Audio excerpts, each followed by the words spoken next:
Yes, magandang hapon.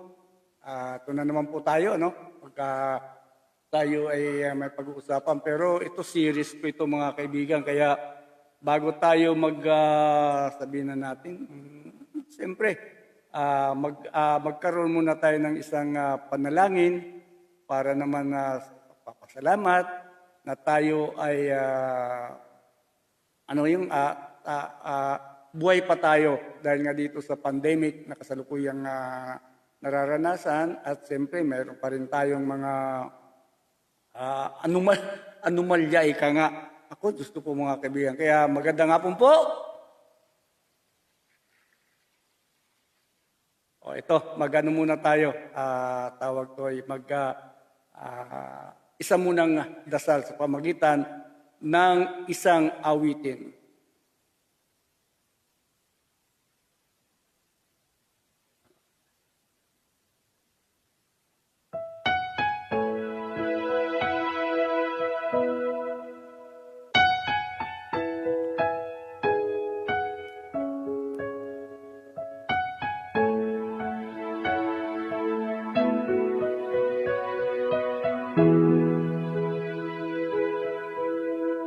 Thank you, Lord, for the trials that come my way.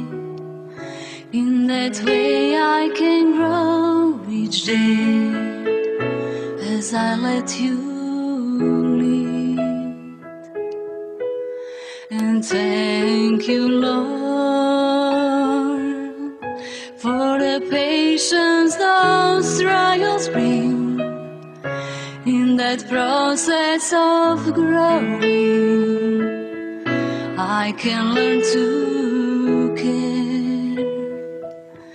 But it goes against the way I am to put my human nature down and let our spirit take control of all I do.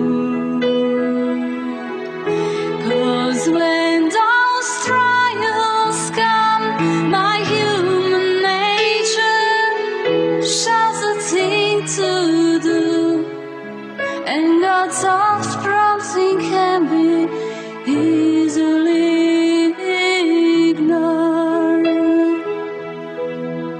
Thank you, Lord, with each trial I feel inside, that you dare to help lead and guide me away from wrong. Yan mga kaibigan, maraming salamat po. Thank you Lord, thank you at kagabat mayroon tayong pandemya at may buhay pa rin. Ito, simulan po natin mga kaibigan ang ating usapan. Alam mo,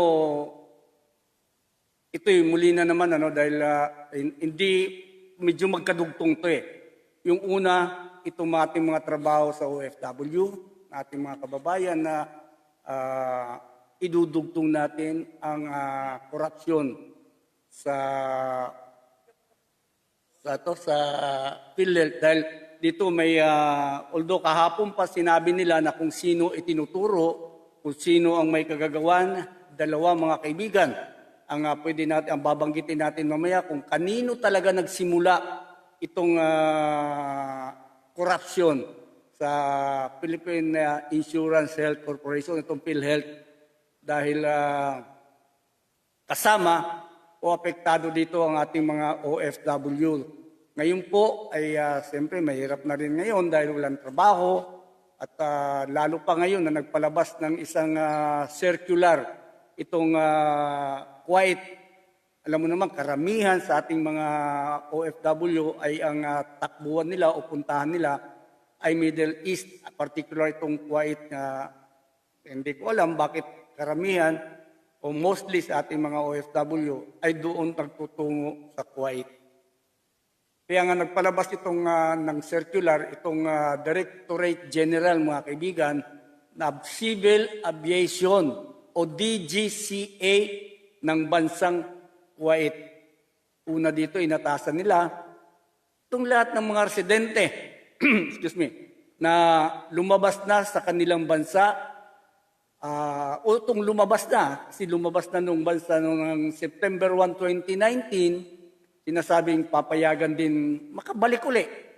Kahit nawala sila sa bansa sa loob lamang ng 6 na buwan. Kung nga matatandaan natin mga kaibigan, ng mga nagdaang linggo, ay nagpalabas na ang pamahalaan ng Kuwait na restriction baga doon sa ating mga mga expat, ito mga residente ng Kuwait, mga dayuhan na naninirahan o kasama doon yung mga OFW na naandun ngayon. Na ito mga OFW na may edad 60 pataas, kumbaga sa kung sa atin dito ay senior citizen na po, ay pataas na lumabas ng bansa, lumabas ng Kuwait, o yung mga nagbakasyon lamang. Siyempre, kung ikaw alam mo naman natin mga kababayan, ilang taon na sa Kuwait, kung saan naninilbihan sa ibayong dagat, mga dalaga pa nga yung iba, nagpunta ron hanggang inabot na sila ng ganong edad, ay naandun pa rin. Siyempre, meron silang bakasyon. Ngayon, kung ang ating OFW ay may 60 years old na, tapos nagbakasyon papunta sa atin, siyempre papunta sa Pilipinas para mabisita yung mga mahal sa buhay, ito'y meron na silang rito, ito ng kanilang pinangangambahan. Dahil ipagbabawal na sa Kuwait yung may 60 years old pataas na OFW. Hindi na sila papayagan na makabalik muli doon sa Kuwait kung itong mga hindi nila na-renew yung kanilang residence visa. Iyon ang restriction ngayon ng pamahalaan ng Kuwait. Dahil nga, kung hindi nila na-renew yung kanilang visa o residence visa, ay kailangan lisanin na nila ang Kuwait sa loob ng 1 taon. Dapat hindi sila lalagpas na 1 taon o bago mag-1 taon sila roon na ma-implement o nasabi na natin nabigyan sila ng kumbaga sa chupi-chupi ka na. After a year, kung hindi pa ka na maaaring maaresto ka, makasuhan ka, kailangan ikaw na mismo ang umalis. Dahil wala ka ng visa, wala na yung visa mo kasi kansilado na yun Bukod dito mga kaibigan, sa mga OFW na edad 60 pataas, sinabi rin ng Kuwait Manpower Authority, ang mga OFW na ito nakakalungkot, walang college degree o university degree, kailangan umalis na din. Kung saan, nasa 83,000, mga kaibigan, tandaan niyo po 83,562 ang mga dayuhan. Hindi lang Pilipino, siyempre mga ibang lahi din to na nagtatrabaho sa Kuwait, yung mga walang university degree. Na ilabiro mo, ang dami niya, 83,000 nawawalan ng trabaho. Siyempre, sabi ko nga kanina, hindi lang Pilipino. Marami pa nga ibang lahi rin. Ayon dito sa pinalabas na kanilang tawag doon, parang circular, ang ng Article 22. Article 22 kasi nila nakalagay doon. Residency visa ay maaari na mailipat. Kailangan may register mo yan at maililipat sa Article 18 itong visa na ang sabi ay kailangan aprobado ito ng direktor. Ito nga, sabi nga, itong ayon dito sa security source na nagbigay sa atin ng itong binigay sa atin. Pinalabas ng DGCA o itong Directorate General for Civil Aviation, itong nasabing kautusan, o paalala mga kaibigan, matapos na magdesisyon tungkol dito, ang Deputy Prime Minister at Minister of Interior na payagan naman. Okay, ito nga, mayroon pa silang pasubali, payagan ang mga residente na nasa labas o lumabas ng Kuwait na muling makapasok, makasa sa Kuwait mismo. Kung balido o valid ang kanilang mga residence, valid pa yung kanilang mga residence permit. Nilinaw naman, o siyempre may lahat yan ng kautusan, may paliwanag, kung ano man yan, na ang circular ay inisyuhin na kasi para para sure. Nag-issue na rin itong Kuwait government sa lahat ng mga airlines, yung mga eroplano na nag-ooperate sa Kuwait International Airport. Ito'y upang sundin itong circular na ito dahil agad makakansila ang kanilang residency. Yan maliwanag po yan makakansila ang residency ng mga mamamayan na nasa labas ng Kuwait sa loob ng mahigit na 6 na buwan. Naku, 6 na buwan, kailangan bago mag-6 na buwan, makabalik ka. Kung ikaw may ay valid o ano man yan, ganyan ang iyong permit, para ma-authorize ka rin, payagan ka rin makabalik. Liban na lamang ito mayroon liban na lamang kung mapapatunayan na nabigyan siya ng permiso na manatili sa labas ng Kuwait. Ito'y dahil sa pandemic at pagsasara ng mga paliparan. Lahat naman na yan, iba, di ba, sarado ang airport, walang papasok, walang lalabas na. Kaya standby ang mga aeroplano dito nga sa atin ang kumpanya ng aeroplano, Cebu Pacific, ay nagbawas na rin ang kanilang mga tauhan. Ito pa, bukod nga dito sa iba, ay ang alam naman natin ng mga OFW natin, mga kaibigan, ay sila ang malaki ang naiaambag para sa ating ekonomiya. Kaya lang, ito nga sinasabi natin, sa Kuwait, karamihan kasi, sabi ko nga kanina, karamihan sa mga ating mga OFW, ay sa Kuwait po sila nagtutungo at doon yung kanilang sinasabi, destinasyon sa kanilang pagtatrabaho. Kaya nga, ito ang nangangamba ngayon. Kasi ang dami na rin, ilang libo na rin ang umuwi sa atin dahil no work, no pay. Actually, ngayon nga, may mga nurses na tayo na dapat umalis na ng bansa. Pinigil uli ng gobyerno natin. Bakit? Kailangan ng mga health workers natin sa kasalukuyan. Dahil ang ating ating ngayong sitwasyon dito ay dumadami po yung pangangailangan ng mga health workers. Kasi nga, ang iba, bukod sa nagkakasakit o tinatamaan ng COVID-19, yung iba nagre-resign. Kaya pag nag-resign kasi mga yan, hindi naman natin pigilan yan kahit sino. Walang pwede makapigil yan Lalo pat kung ang isipin nila ay kanilang kalusugan, kanilang, siyempre, hindi naman maaaring, wag ka muna umalis kasi ganito, ganyan. Hindi po tayo, kahit sino siguro, hindi pwede pigilan po yan. Kaya nga, ito pa, nakakalungkot dahil nga, alam naman natin sa kasalukuyan ay itong PhilHealth ang nasa hot seat ngayon Ito ang pinag-uusapan, ito ngayon ang tawag doon talk of the town dahil nga dito sa korupsyon na nangyari ngayon. Na kung saan nga, dito, isa pa sa nakakalungkot, ay tinigil na ang investigasyon ng Senado.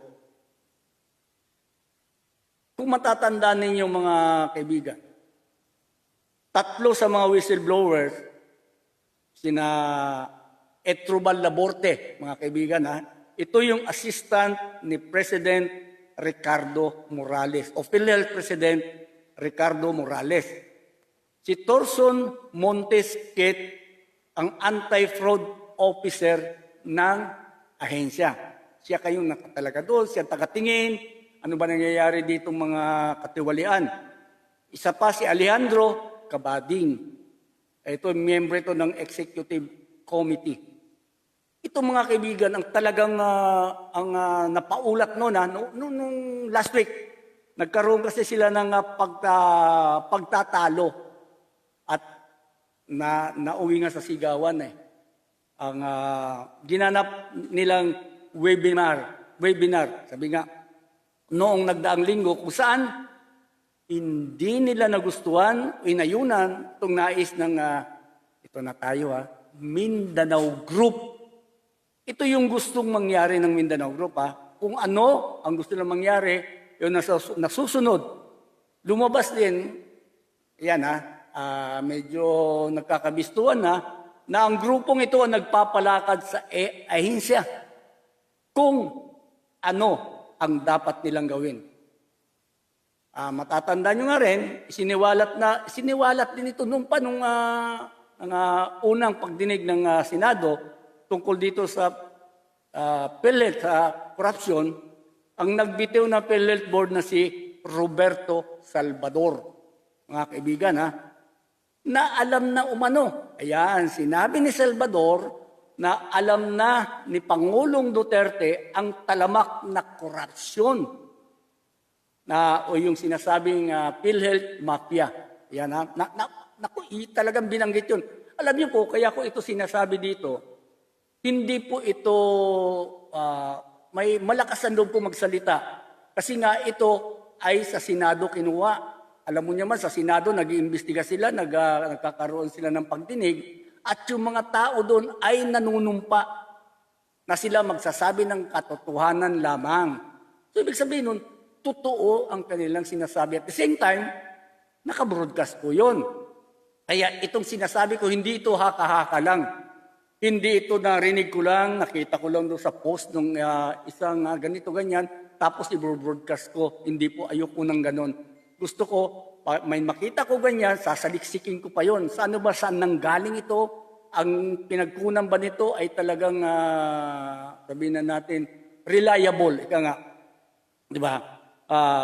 Sabi nga nito ni Salvador, alam na ng Pangulo, yung mafia sa loob ng PhilHealth. Kasi ang noon pa ito mga kaibigan Agosto 14, nung nagdaang taon, 2019, pa lamang, 20 minutes pa lamang sinabi na ni Salvador sa isang Senate hearing o pagdinig doon sa Senado at ipinaalam na niya kay Pangulo ang hinggil sa malawakang korupsyon sa tanggapan. Ayan mo na, tinuturo rin niya, ito'y kagagawan ng Mindanao Group o itong PhilHealth Mafia. Ganun pa man, inamin din na rin niya ito ng Pangulo na kilala niya o alam niya itong Mindanao Group. At nangako nga tayo tatanggalin siya o katalin niya sa pwesto ito.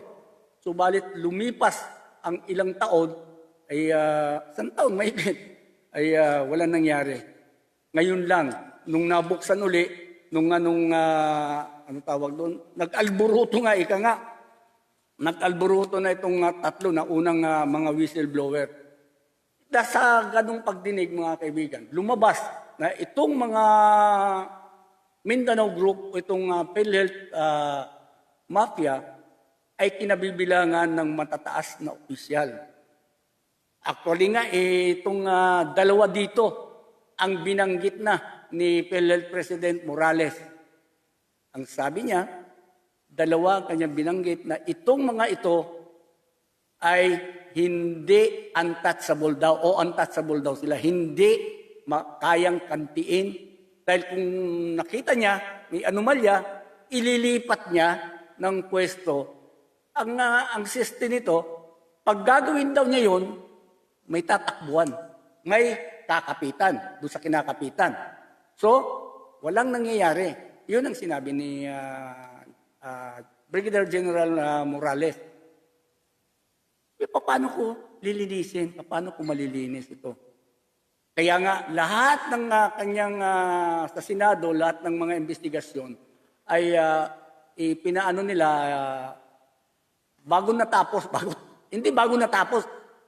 tinapos. Sinabi na nila na ito nga, pinasususpende ng ombudsman yata o gano'n, yung mga opisyal itong mga sangkot dito. Ngayon lang, kasi ito na, kumbaga sa sumobra na, talagang maingay na itong nangyayari dito sa PhilHealth. Ito, babanggitin ko lang itong mga pangalan na una nang binanggit.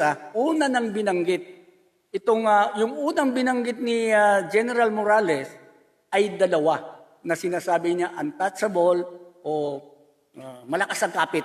Ika nga. The word is, yung ginanyo may kapit eh. Kaya hindi niya malipat-lipat. Unang binanggit niya, itong si Calicuzman Macabato.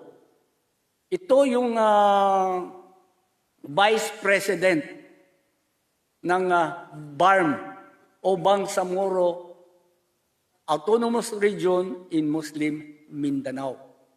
Yung isa, si Masinding Alonto. Ito ang Vice President ng Region 10, yung Mindanao. Alam mo naman si Mindanao Group. Ito pa, yung mga unang mga pangalan na lumabas.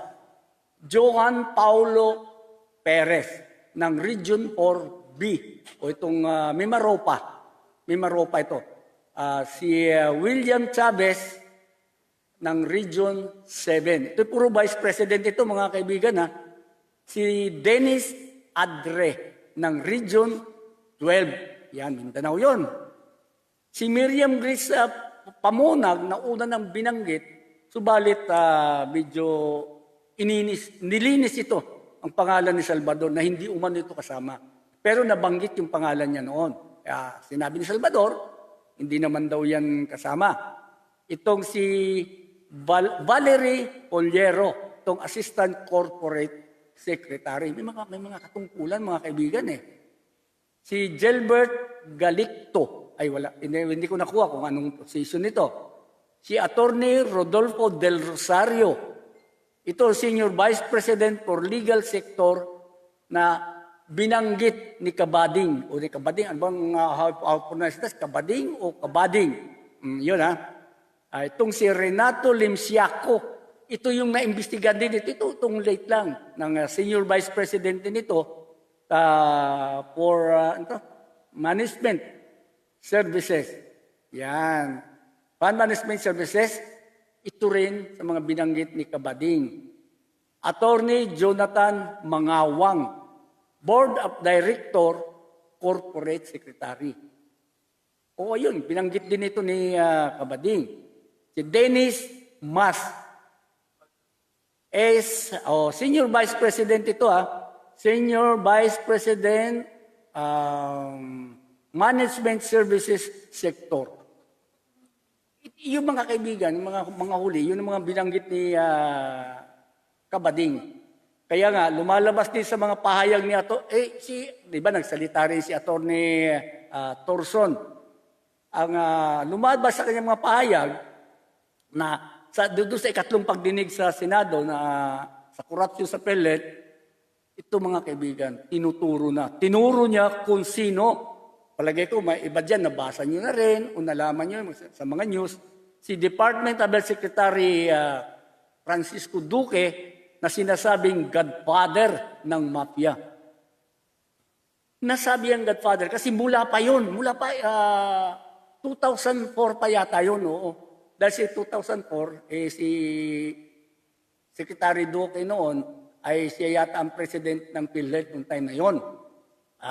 Siya ang tinuturo ngayong godfather.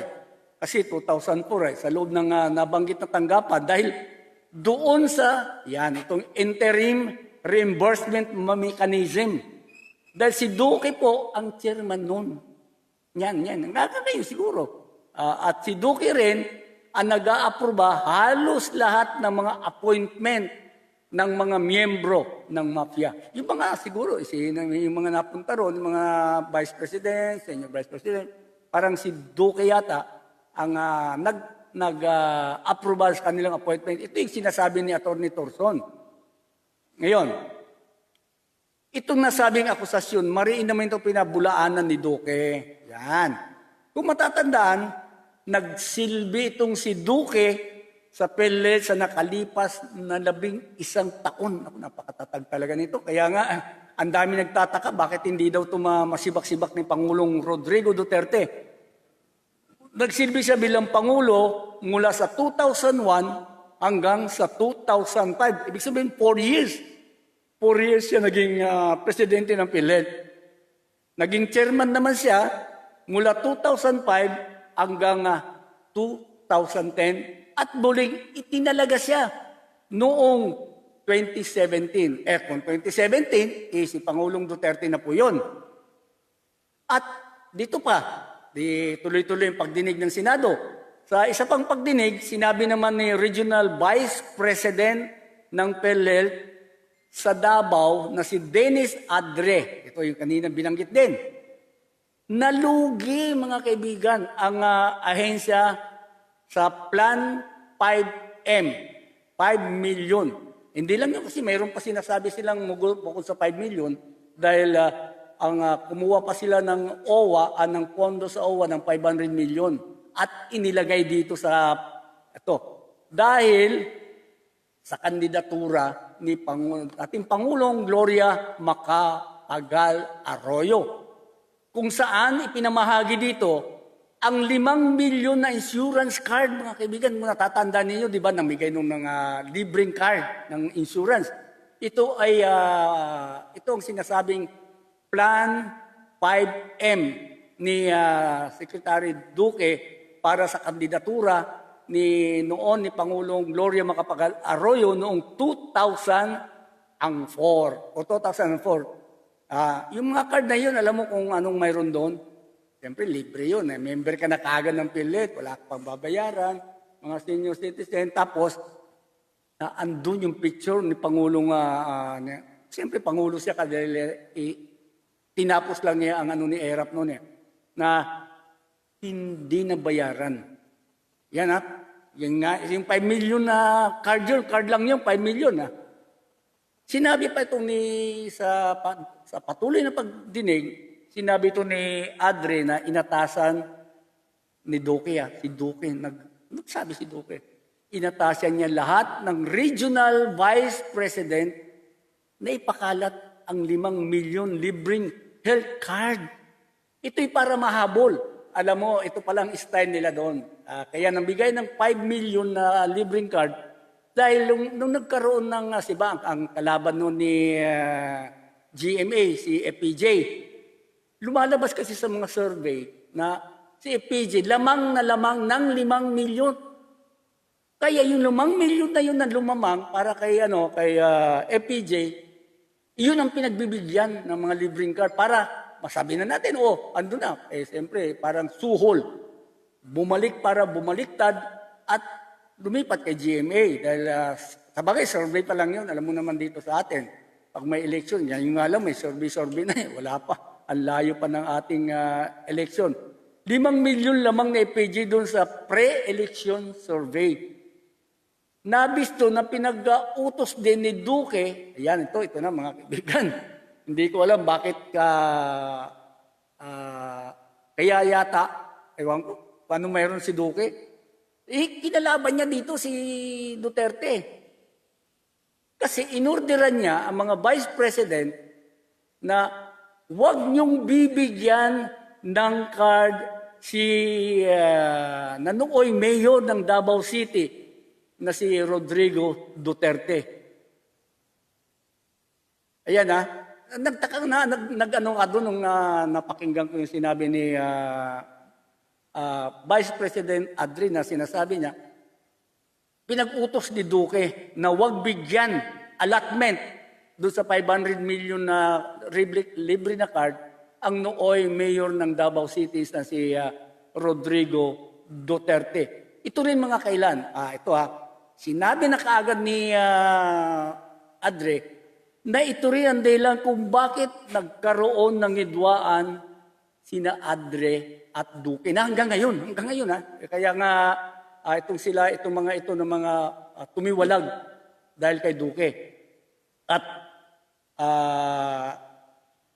dahil nga yung sinasabi ko kanina, ito yung dalawang unang pinangalanan ni si President Morales ay nagbigay na siya ng pangalan na dalawa. Yun nga, yung kanina binanggit ko, si Makabato at si Alonto. Yun ang sinasabi ni President Morales.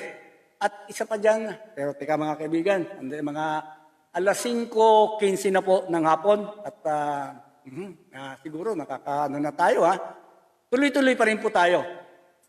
Dito, yung sinasabi kanina na naging anomalya nitong si Duque, ito ay pamamahagi ng interim disbursement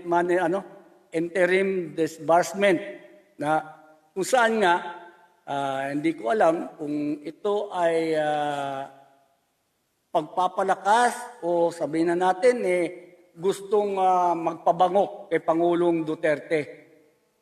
Mayroon mga 10 ospital ang nabigyan ng malalaking sabihin na natin disbursement o parang binigyan ng pera para sa COVID-19. Alam naman ng lahat, alam niyo na lang, alam natin ng lahat na ang pinakamalaki ay itong Southern Philippines Memorial Medical Center. Pero mga kaibigan, ito ay nakatanggap ng 336 million pesos. Lumalabas din sa pag-iimbestiga. Sabihin na natin, sige, kayo ang pinakamalaki, 1,000 bed capacity kayo. Tama yun. Kaya lang, lumalabas na ang inyong pasyente na may COVID ay nasa 1,570 lamang. So, napakaliit po, napakaliit na mabigyan kayo ng 336 million pesos. Samantala, itong kanilang sinasabi, pinagkukumpara tuloy ang Philippine General Hospital dito sa Maynila. Ito ay nasa, may mga pasyente sila may naitala silang 76,870 na mga pasyenteng may COVID. Ngayon, ang pinagtataka nila, bakit napakaliit, mahigit 1 milyon ang mas mababa doon sa Southern Philippines. Nasa 263 million lamang. Na kung saan nga dapat, mas malaki ito dahil napakalaki ng diferensya Although kayo, 1,000 bed capacity, pero ang inyong pasyente ay nasa 1,570 lang. Samantala itong PGH, sabihin na natin, hindi ganun kalaki yan, pero 76,000 na po ang pasyente nila. Actually nga, itong PGH, ito na talaga ang takbuhan. Hindi na sa ibang ospital. Dahil sa mga ospital na rin, nagpahayag ng PGH na hindi na sila tatanggap ng mga pasyenteng PUI. A person under investigation. Wala na yun kasi ang tinatanggap na nila, yung talagang mga positive na may severe, yung malala na. Yun lang ang tinatanggap. Kaya ang iba, pinapayuan nila, ilipat na lamang sa ibang mga pagamutan. Ang PhilHealth kasi ay isa pa, yung PhilHealth, yung sa Davao Region, mga kaibigan, alam niyo ba kung magkano ang ibinibigay sa mga pasyente na may COVID? Alam mo kung magkano? 566,793 bawat pasyente. Naku, laki. Ba? 1,000,000. Samantala sa Pilipinas, dito sa Maynila, magkano lang? 100,000. Kaya nga ang PhilHealth, pag ikaw ay nagkaroon ng ganito, may hospitalization mo, dati, di ba? Dati, lahat, wala kang gagastusin. Ngayon, wala na. Hindi na. May certain amount lang. Kung certain ng kaso, certain ng sakit, may limitasyon na. Kaya nga, kung ikaw nagkakasakit, kung ano lang ang sakit mo, kung halimbawa, na hindi ka naman severe, magkano lang ang makukuha mo. Unlike noon, na pag may pera pa, hindi pa nakukurakot yata Hindi pa sabi nga nila, hindi pa nakukurakot, kaya may pera pa. Lahat, wala ka nang babayaran. Gastos ng PhilHealth yun. Kaya nga po, kung pwede, magkasakit ka, di member ka eh. Actually, hindi naman lahat nagagamit eh. Kasi sabi ko nga, mga nakarang broadcast, yung iba kasi mga tao ay mayroon card, HMO.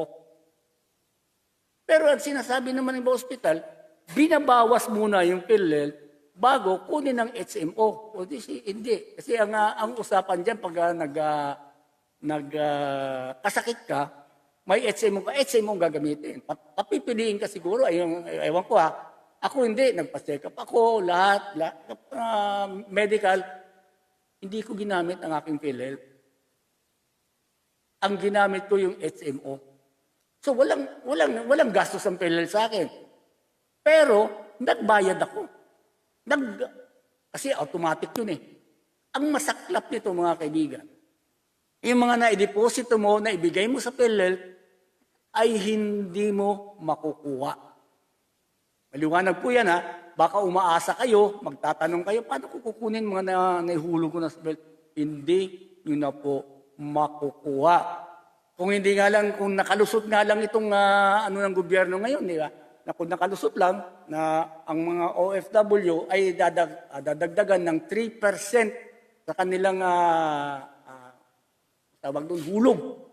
Ang dati ang nadagay 4,000, nagiging 10,000, 20,000, ganun na kalaki na. Dadagdagan kasi. Mabuti na langan nag-alburuto ang ating mga OFW at yung ibang grupo pa. Sabihin na natin, kung ano mga grupo ng mga OFW ay nag-alburuto sila kaya't ipinag-utos ni Pangulong Duterte na ito ay huwag na tuloy, compulsory. Tawag doon, bahala ka na kung gusto mo, kung ayaw mo, diwag. Diba? Pero kaya hindi na ipatupad agad yun. Alam nyo ba kung bakit? Hindi pa tapos yata ang IRR noon. Diba?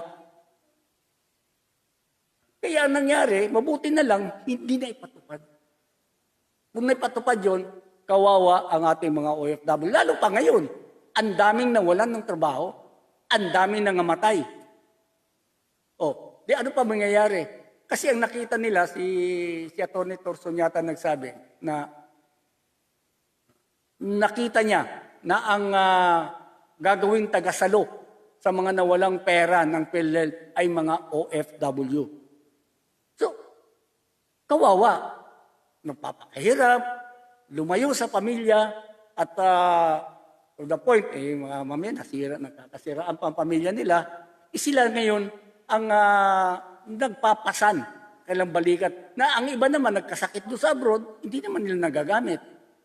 Diba? Kasi sila rin, mayroon din silang mga card doon, mga sabi na natin, sa kontrata, sagot ng kanilang mga amo, ang kanilang sa gastusin sa pagpapagamot. Kaya lang, mayroon, hindi naman lahat ay sabihin na natin na yung sunerte. Diba? Kaya ito, yung si interim reimbursement ng PhilHealth ay dito lumalabas na may favoritism ang kanilang mga pinagbibigyan. Ano ba yung unang balita na may isang, ulitin ko na naman mga kaibigan, at talaga nagiging makulit lang tayo.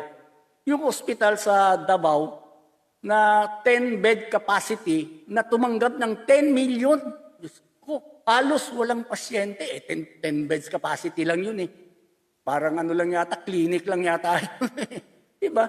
Ganun kaliit. Kaya nga ito, kung hindi pa natin alam, kung hindi nyo pa alam kung sino-sino o anong mga ospital ang top 10 na nakatanggap ng malalaking reimbursement mula sa PhilHealth. So nga, kanina, usapan na natin, itong Southern Philippines Medical Center sa Davao City, mga kaibigan. Siguro, magpapalakas kay Pangulong Duterte, itong ating mga taga-PhilHealth, o si Duque mismo, kasi si Duque daw nag-ano dito, siya ang chairman dito. Nasa 336 million. Ang PGS, dito sa Maynila, 263.3 million. Sumunod itong Davao Regional Medical Center, Davao ulit nasa Tagum City naman ito mga kaibigan. Davao Regional, 209 million.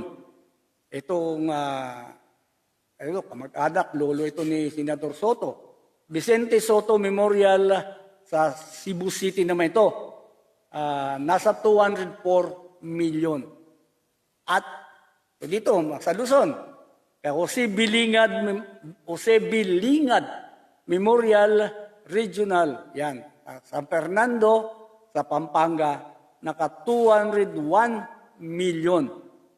Ang pang-anim mga kaibigan, nasa Quezon City, yung National Kidney and Transplant Institute. Quezon City, 179 million. Pero mga kaibigan, pansinin nyo sila mismo, itong mga ospital, ang nagsabi, puno na kami. Puno na kami. Itong Baguio General Hospital and Medical Center sa lungsod ng Baguio, nabigyan ito 165 million.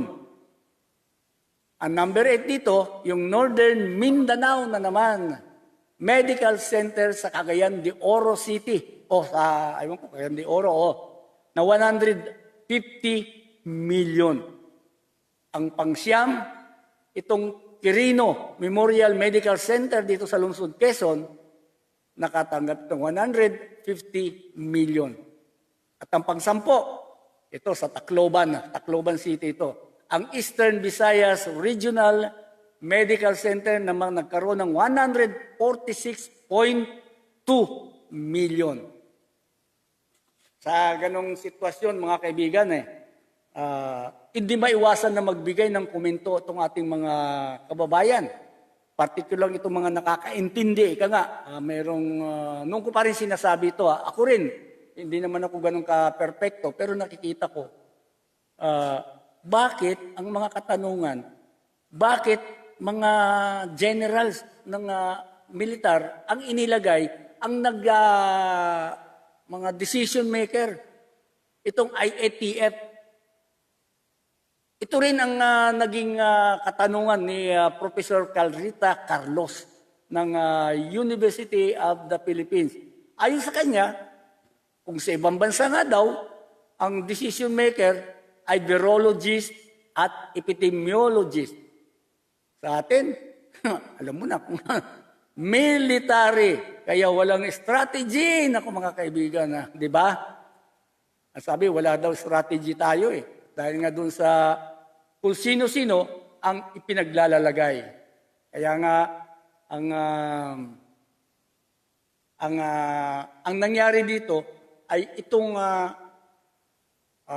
pagkaroon ng mga korupsyon, kawalan ng pondo ng ating PhilHealth. Kasi may isang kongresista mga kaibigan. Gusto talagang linisin ang pangalan ni Gloria Macapagal Arroyo. Hindi ko alam kung anong kalukuhan meron sa utak nito Ito si Pinoy ang tinuturo. Si Pinoy daw ang dahilan ng pagkabankrupt ng PhilHealth. Samantala, sinabi na mismo ng mga taga-PhilHealth, sinabi ng mga PhilHealth, na dito nagsimula kay Pangulong Gloria Macapagal Arroyo dito sa kanyang 500 million na health card. Noong 2004 pa yun Nagsimula yan noong 2004. Wala pa si Pinoy noon. Bakit ituturo itong hungang na kongresista na ito? Dahil itong kongresista na ito ay bata o tauhan ito ni Gloria Macapagal Arroyo. Si Mike Defensor. Babangkitin ko talaga. Ito naman, sinasabi naman niya in public na si Pinoy ang pasimuno. Paano magiging si Pinoy? Si Gloria mismo, 2004 pa yan Huwag kayo magtututuro. Gusto mo lang linisin yung amo mo Pero mo, magpakita ng card, tapos nakalagay yung pangalan, yung mukha ni Gloria Arroyo doon sa Isa pa, 500 million ang inilipat ni Duque mula sa pondo ng OWA. Dahil pambili nitong card na ito, bukod pa sa ilang milyon pa ang nakuha niya doon sa PhilHealth. Pabira naman. gumagawa kayo ng inyong pansarili para lang kaysa nga sinasabi, scapegoat nyo para hindi kayo masisi. Diyos ko naman, maiya ka naman, oy, congressman. Siguro, ay ganyan ang papakamatay ka na ipagtanggol yun dahil nabigyan ka siguro. Siguro hindi ko lang alam. Pero, yun ang nakikita na nababasa ko. Ayoko naman sabihin na ito ay katotohanan. Nabasa ko lang yan. Na ikaw ay nagkaroon ng minahan. Kung mayroon nga. At ang galit mo sa ABS-CBN, ganun na lang. Dahil isa sa mga pinasara noon ni nasirang Gina Lopez, ang iyong minahan. Kaya ganyan ang galit mo. Diba? Yun ang hindi alam ng iba. May mga nagsasabi dyan sa loob mismo. Ano ba naman ang anomalya na ito? Wala na talaga. Nagkawindang-windang ang pondo dahil inumpisa ng 500 million ni Gloria Macapagal Arroyo. Ba't kukunin yun? Pondo yun ng taong bayan. Ngayon, ito naman, Senado. Alam niyo po, nagkaroon na ng medyo naglalaglagan na Nagtuturo na. Alam mo, itong ating mga tao doon sa loob mismo ng PhilHealth, nasa tono na ang kanilang pagkanta. Nasa tono na Itong nangyayari dito sa PhilHealth, ito inahalimbawa ko ito sa isang awitin. Awit halimbawa, may composer, may arranger, yung mga taong involved dito para pagandahin ang kanta.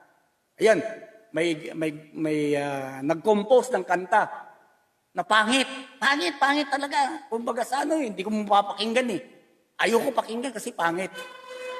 May mga tao sa paligid niya, dito sa composer. Kami bahala dyan, pagagandahin natin yan. Tayo magano dyan, magpapalakad dyan para gumanda yung music mo. Ganon. Mayroon hindi sumama. Mayroon hindi nagustuhan ang gustong gawin nitong ibang mga tao na gustong pagandahin yung pangit na kanta ng isang composer. Ayaw niya. O ang nangyari, nagkaroon sila ng sabihin na natin, hindi nagkaintindihan. Nagkaroon ng samaan na loob. Kumalas ngayon. Kumanta na sila ngayon. Ang kinakanta niya na ngayon, iyon ang kantang nasa tama. Nung nabubuo na yung kanta para pagandahin na isang kanta, tinigil ngayon. Kasi matutumbok na kung sino ang composer. Di ba? Matutumbok na, malapit na, ilang steps na lang. Tumbok na sino ang composer nito.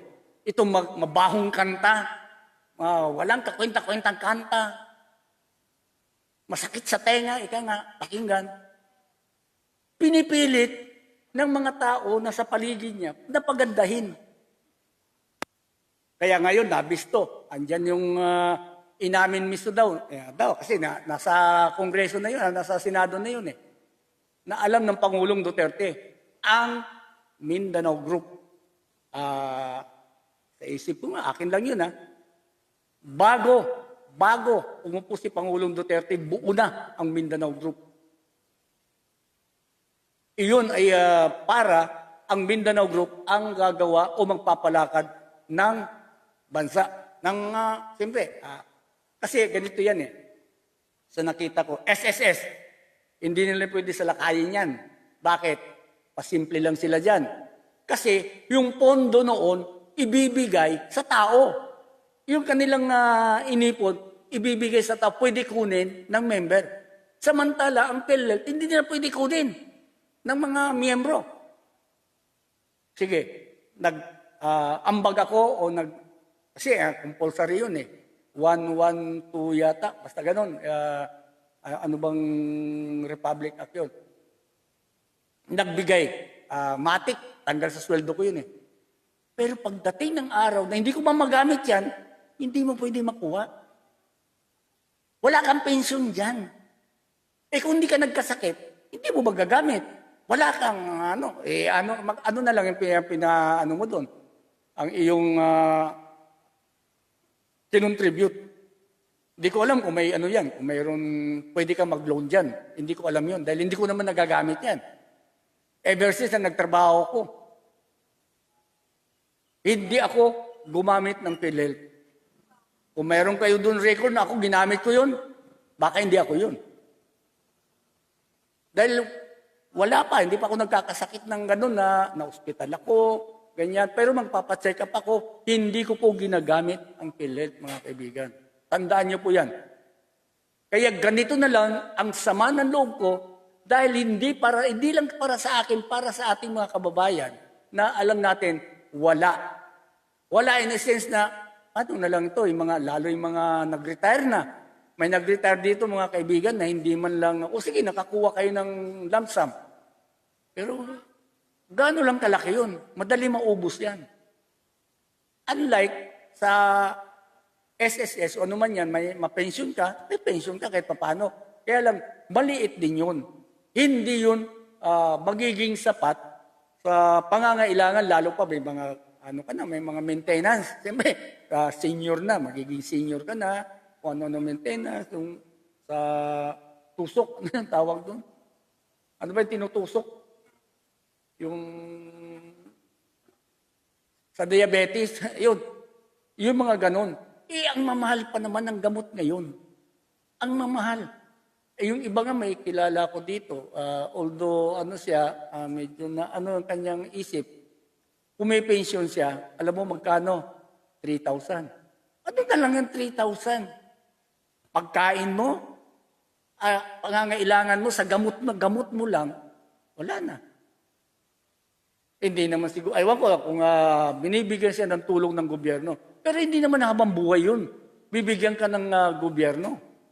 Itong SSS, mabibigyan ka dyan dahil pension mo yan eh. Kaya lang, magkano lang naman yun? Di ba? Yung iba, pinakamalaki na nga yata. Aywan ko, may nakita ko, 5,000. 5,000 plus. Siyempre, sa panahon ngayon, Diyos ko po, ang mga bilihin ngayon, ang 1,000, pag pinalitan mo, tapos na. Pumikit ka lang, isang pikit lang, wala na. Asan na 1,000 mo? Wala na, nagastos na, ganito. Mabilisan ang pagbibigay ngayon, o paggagastos ngayon ng ating pera. Dahil yung face value ngayon, pinasabing face value ng pera natin, wala na. Actually, mas malaki pa nga ang value ng ng China yata.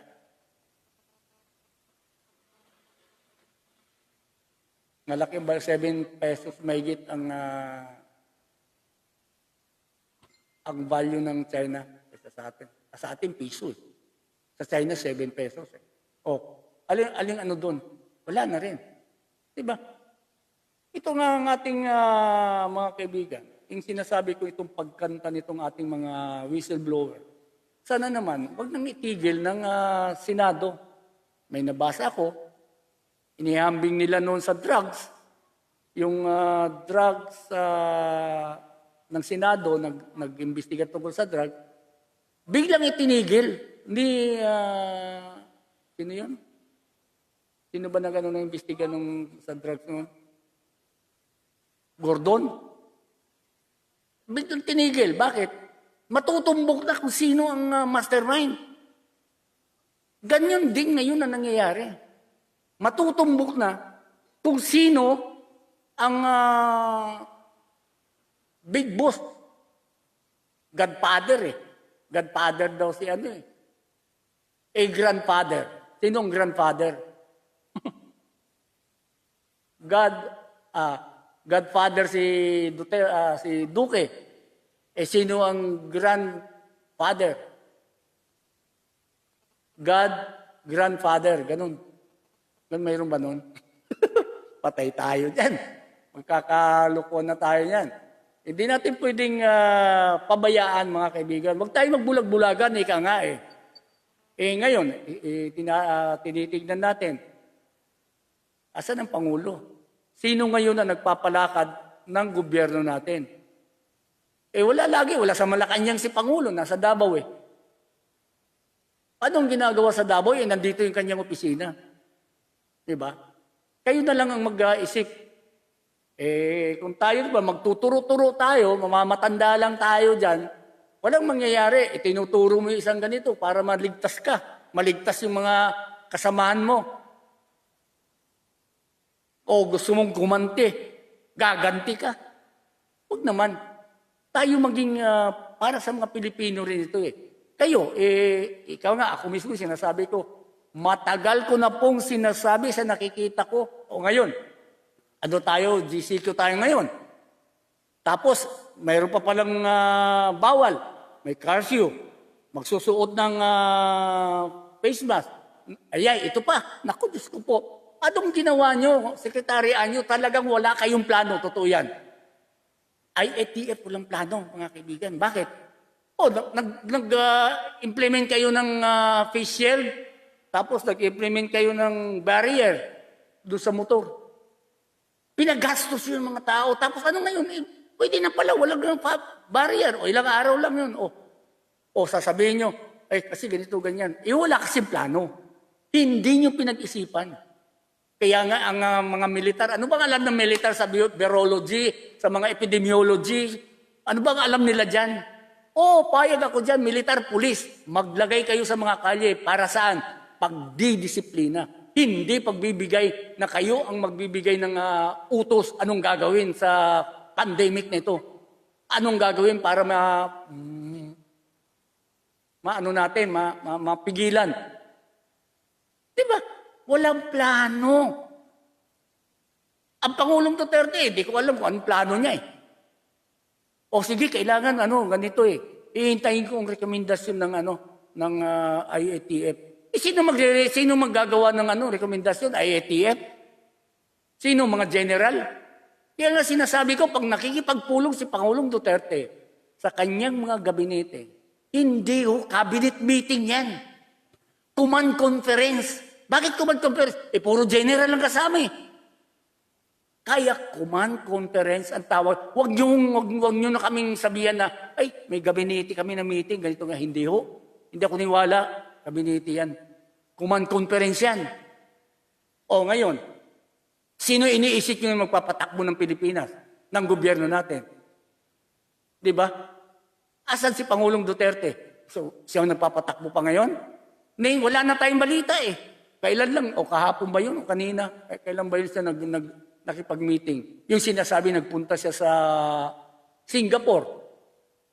Okay lang, sige. Yun sinasabi mo eh. Wala ka doon, nandito ka eh. Sige, paniwalaan natin. Pero asan na ngayon? Diba?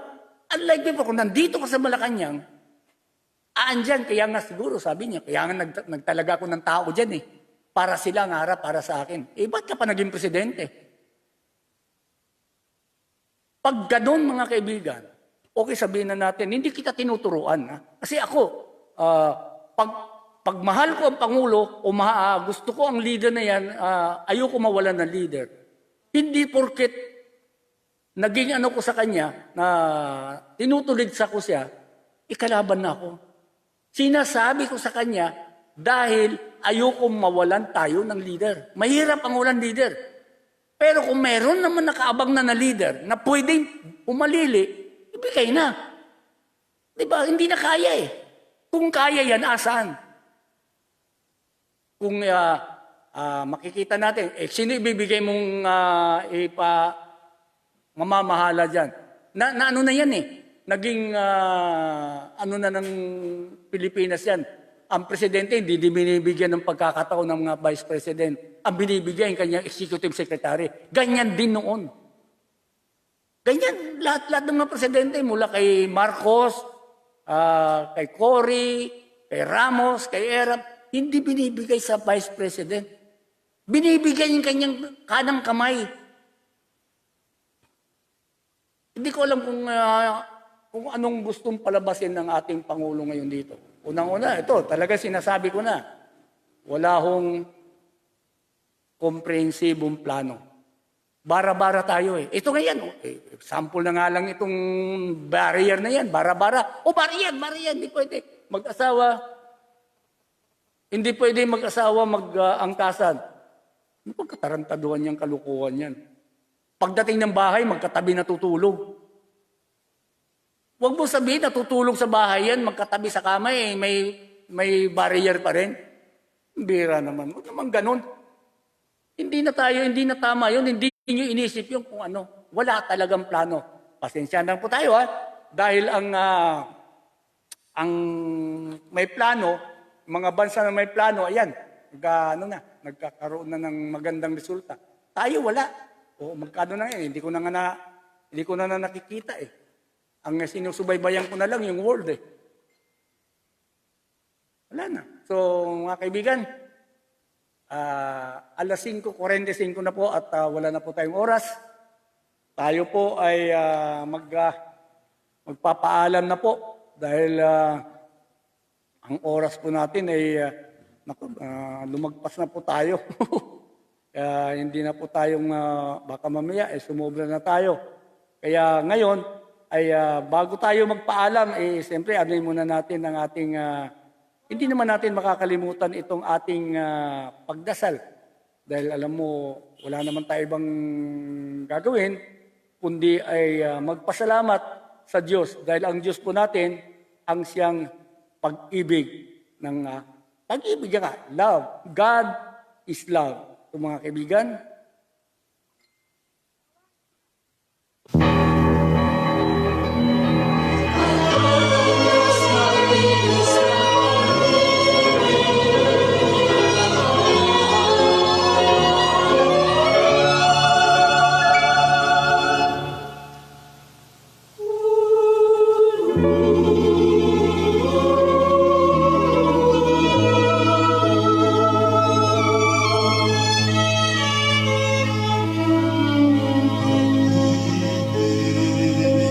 sa pukaw sa ating puso at kaluwag.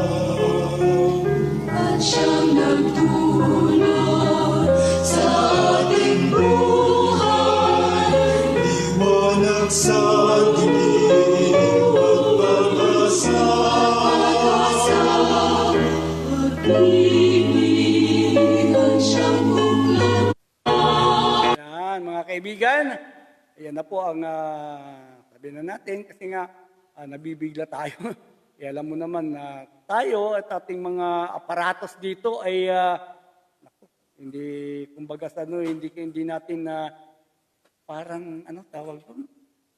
Hindi ko na nakikita dito ang ating mga sumubaybay sa atin mga kaibigan. Paano makukuha dito yung mga sumubaybay sa atin, yung mga ito na. Yan, nakaano na tayo. Tapos, kunin natin dito. Dahil lang,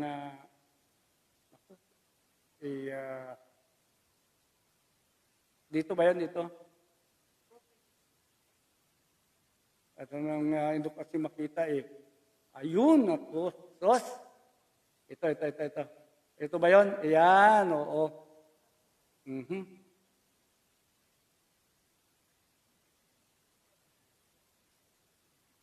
Ito, kaya lang ang pasensya dahil ang atin dito ay medyo mahirapan tayo kumuha eh. Ito, sabi ni Maribel Jose, si Big Brother Eli Concepcion. Yan. Si Maribel Jose, Teresita Cuevas, ang aking boss, Antoinette Bantula. Thank you very much, boss. Hello, kabayan, watching from Kuwait, dance sharing. Naku, thank you very much, boss, Yan. Maraming salamat sa ating mga classmate, sa mga kay Boss Antoinette Bantula. Thank you very much. Ayun po mga kaibigan. Sige po, ay tayo ngayon ay mamamaalam na po para naman sa susunod na ating pagkikita-kita ay nandito pa rin po tayo. Mahirap itong ating mga aparatos hindi natin makuha. So, maraming salamat at ako'y mamamaalam na rin. Siyempre. ako yayao na dito sa aking kinalalagyan. Maraming salamat at magandang hapon.